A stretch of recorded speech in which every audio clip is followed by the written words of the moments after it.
Hello everyone and welcome to Unacademy. मेरा नाम है शिवांगी गौतम और आज के क्लास में हम डिस्कस करेंगे about the SCO summit.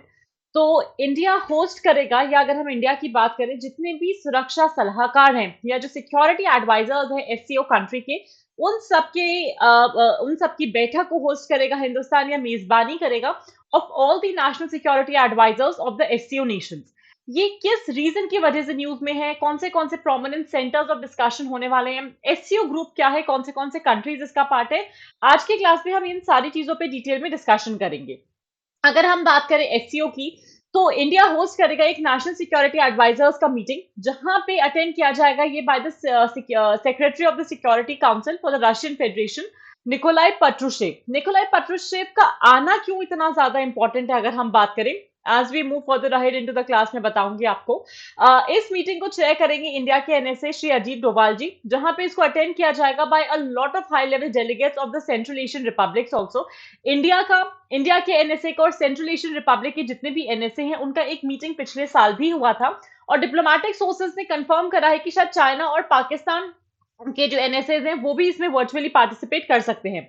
Mister Doval one of the prominent या कोर नेगोशिएटर्स बने हैं इस एससीओ समिट के, इस एससीओ मीटिंग के, रादर इस मुख्य वार्ताकार के, जहां पे इंडिया और रशिया के बीच में जितनी भी वारदातें हुई हैं, जितने भी डिस्कशंस हुए हैं, जितने भी डायलॉग एक्सचेंजेस हुए हैं over the Ukrainian crisis, all of them have been done under the leadership of mister Doval, जहां पे वो पिछले एक सवा साल से कोशिश कर रहे थे कि वो मिस्टर पट्रुशेव को, कई बार कोशिश कर रहे थे, उनके साथ एंगेजमेंट में थे, डिस्कशंस में थे, मना रहे थे, डिस्कशंस हो रहे थे फॉर दिस पर्टिकुलर मीटिंग। तो मीटिंग जो है एनएसएस की जितने भी एससीओ मेंबर कंट्रीज हैं, it will be a part of the SCO summit, जो हिंदुस्तान की निगरानी में इस बार होने वाली है। अब उस वजह से ही कि भाई जो एससीओ समिट हिंदुस्तान में होने वाली है वो क्या है, ये समिट, उसकी इंपॉर्टेंस क्या है, हिंदुस्तान के लिए वो इतनी प्रोमिनेंट समिट क्यों होने वाली है, आइए डिटेल में डिस्कस करते हैं। अगर हम शंघाई कोऑपरेशन ऑर्गेनाइजेशन की बात करें, so from the map itself, from the list of countries आप देख सकते हो, ये एक परमानेंट इंटर गवर्नमेंटल और इंटरनेशनल ऑर्गेनाइजेशन है, जहां पे यूरेशियन ऑर्गेनाइजेशन है कि यूरोप और एशिया के कुछ कुछ देश हैं। संगठना हुई थी 2001 में, जहां पे एससीओ चार्टर 2002 में आया and it came into force in the year 2003। यहाँ पे पॉलिटिकल, इकोनॉमिक, मिलिट्री ऑर्गेनाइजेशन आपस में डिस्कशंस करती हैं, एम करती हैं कि कैसे मेंटेन कर सकते हैं पीस को, सिक्योरिटी को और स्टेबिलिटी को इस पर्टिकुलर रीजन में। जो आप यहाँ पे येलो और ग्रीन में कलर देख सकते हैं, वो सारे एरियाज जहाँ पे एससीओ मेंबर कंट्रीज हैं।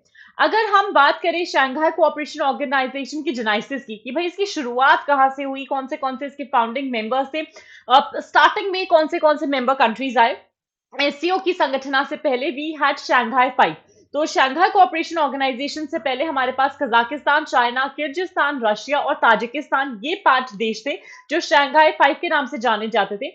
शंघाई 5 आया था 1996 में, over a discussion of a lot of border demarcation, demilitarisation कैसे होना चाहिए। ये जो फॉर्मर 4 सोवियत रिपब्लिक्स थे, Kazakhstan, Kyrgyzstan, Tajikistan and Russia of course, यहाँ पे ये बोला गया कि भाई चाइना के साथ साथ ही बहुत सारे इनके डिस्कशन हुए कि हम स्टेबिलिटी कैसे रख सकते हैं, बॉर्डर डिस्प्यूट्स नहीं होने चाहिए, बॉर्डर पे हम एक डीमिलिटराइजेशन और बॉर्डर डिमार्केशन के प्रॉपर नेगोशिएशंस को कैसे हम on paper and in reality कैसे लेकर आ सकते हैं। उसके बाद जब उज्बेकिस्तान का एक सेशन हुआ तो 2001 में उज्बेकिस्तान ज्वाइन, और जब उज्बेकिस्तान 2001 में ज्वाइन करा शंघाई 5 को, तब नाम बन गया the Shanghai cooperation organisation. Hindustan और पाकिस्तान इसके मेंबर्स बने 2017 में। 2021 में ईरान भी इसका फुल टाइम मेंबर बन गया था। अगर हम उद्देश्यों की बात करें कि एससीओ के क्या क्या ऑब्जेक्टिव्स हैं, किस रीजन की वजह से एससीओ को फॉर्म करा गया, सबसे पहला रीजन था कि एक म्यूचुअल ट्रस्ट होना चाहिए और नेबरलीनेस होनी चाहिए मेंबर स्टेट्स में, उसको कैसे स्ट्रेंथन किया जा सकता है। आपसी जो भी संघर्ष है, आपसी जो भी लड़ाइयां हैं बॉर्डर को लेके या किसी भी ऐसे इशू को लेके, उसको ऑन अ डायलॉग टेबल कैसे सुलझाया जा सकता है, ताकि वॉर की या किसी भी तरीके का हथियार उठाने की जरूरत ना पड़े। कैसे इफेक्टिव कोऑपरेशन होना चाहिए पॉलिटिक्स में, ट्रेड में, इकोनॉमी में, रिसर्च में, टेक्नोलॉजी और कल्चर में, और उसको कैसे प्रमोट कर सकते हैं। टाइज को एनहांस करना, एजुकेशन, एनर्जी, ट्रांसपोर्ट, टूरिज्म और एनवायरमेंटल प्रोटेक्शन जैसे बहुत सारे सोशल अवेयरनेस, सोशल वेलफेयर वाले एरियाज में इंश्योर करना इस पूरे के पूरे यूरेशियन रीजन में सिक्योरिटी, पीस और स्टेबिलिटी को। अलॉन्ग विद दैट एक डेमोक्रेटिक, फेयर और रैशनल और एक नए तरीके का इंटरनेशनल और पॉलिटिकल इकोनॉमिक ऑर्डर लेकर आना इस पर्टिकुलर सिस्टम में या इस पर्टिकुलर रीजन में, ताकि जो भी मेंबर कंट्रीज हैं एससीओ के, उनको सबको इसमें लाभ हो रहा है, they are benefiting in one form और द अदर। अब अगर हम स्ट्रक्चर की बात करें एससीओ के, तो एससीओ का स्ट्रक्चर पढ़ना हमारे लिए क्यों इतना जरूरी है? बिकॉज इंडिया इस साल एससीओ का समिट होस्ट करने वाला है एज द प्रेसिडेंट। तो council of head of state होता है, उसके नीचे आता है the council of head of government, जहां पे प्राइम मिनिस्टर्स होते हैं, फिर फॉरेन मिनिस्टर्स, और उसी के साथ साथ अलग अलग नेशनल कोऑर्डिनेटर, सेक्रेटेरिएट और परमानेंट रिप्रेजेंटेटिव्स होते हैं।